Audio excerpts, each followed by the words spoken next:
அப்போஸ்தலர் 10:28 பேதுருவை ஆண்டவர் திருத்துறார். பேதுருவுக்கு ஆண்டவர் ஒரு வெளிப்பாடை கொடுக்குறார். என்ன கொடுக்குறாரு? வாசிங்க. அவர்களை நோக்கி அந்நிய ஜாதியானோட கலந்து, அல்லேலூயா. பாஸ்டர், ரட்சிப்பு, சுவிசேஷம், ஆத்ம தாகம், இதெல்லாம் நான் இயேசுவை எங்கே ஆளுகளுக்குள்ளேயே நான் என்ன பண்ணிடுறேன்? இல்லை, பேதுரு அப்படி தான் இருந்தார். என்ன செய்கிறார் பாருங்க.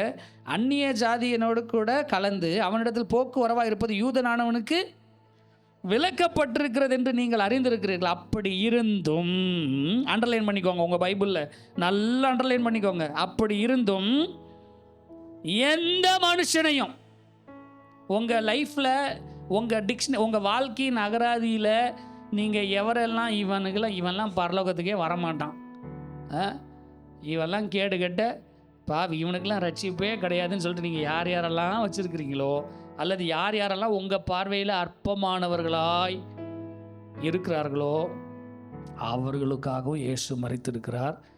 அவர்களையும் இயேசு உங்களை பார்க்கிறது போலவே பார்க்கிறார், உங்களை நேசிக்கிறது போலவே நேசிக்கிறார். இன்ஃபேக்ட் உங்களை விட அதிகமாக நேசிக்கிறார். எத்தனை பேர் அதை ஏற்றுக்கொள்கிறீங்க? அல்லேலூயா.